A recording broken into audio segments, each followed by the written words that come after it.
तो जो बात ईरान हमेशा कहता रहा कि पूरा अरब मुल्क जो है वो ईरान के साथ खड़ा हो, चाहे वो शिया हो या सुन्नी हो। नमस्कार, मैं हूं नील। और अब यही बात अर्दगॉन भी कह रहे हैं। जी हां, अमेरिकन, इजराइल और ईरान में युद्ध के चलते मिडिल ईस्ट में फैले तनाव के बीच तुर्की के राष्ट्रपति रेचेप तैयब एर्दोगान और अपने इस्लामी एजेंडे को बढ़ाने में जुट गए हैं। मध्य पूर्व की बात की जाए तो मध्य पूर्व में जंग की आंच के बीच एर्दोगान ने दुनिया के मुसलमानों से एकजुट होने की अपील की है। एर्दोगान ने अपने एके पार्टी की एक बैठक को संबोधित करते हुए युद्ध रोकने की अपील की और कहा कि हम हथियारों को शांत करने की कोशिश जारी रखे हुए हैं।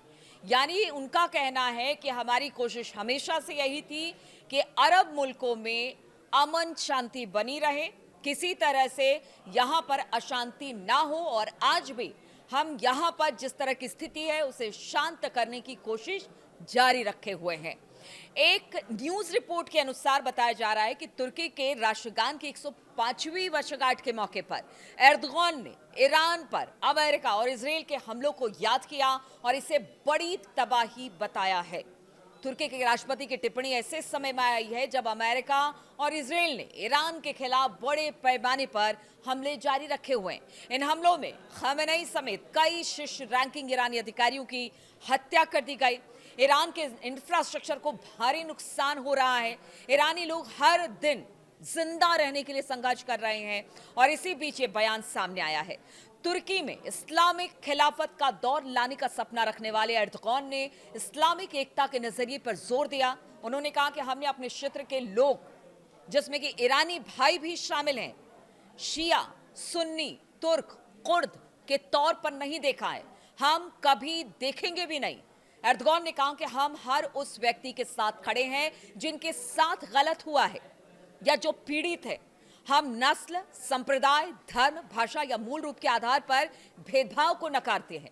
एर्दोगान ने सभी मुसलमानों से एक होने की अपील की है और कहा कि हमारा सुन्नीवाद या फिर शियावाद जैसा कोई मजहब नहीं है, हमारा सिर्फ एक ही मजहब है और वो है इस्लाम।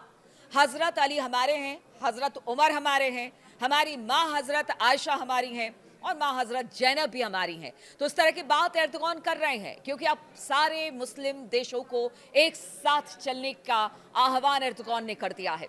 एर्दोगान ने ईरान पर हमले के वैश्विक असर के बारे में चेतावनी दी।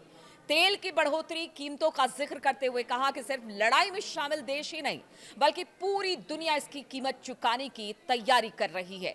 अमेरिका, इजराइल और ईरान में युद्ध के चलते मिडिल ईस्ट में फैले तनाव के बीच तुर्की के राष्ट्रपति रेचेप तैयब एर्दोगान का ये जो पूरा इस्लामिक एजेंडा है अब वो बढ़ा रहे हैं और सिर्फ उनका कहना है कि इस बढ़ाने के पीछे का मकसद यही है कि जो अरब देश है उसमें शांति कायम हो। एक तरह से उन्होंने अरब देशों से भी ये कह दिया है कि अब बाकी चीजों को छोड़िए, शिया, सुन्नी, इन सबको छोड़िए, ईरान का साथ दीजिए क्योंकि यही समय है, सही समय है।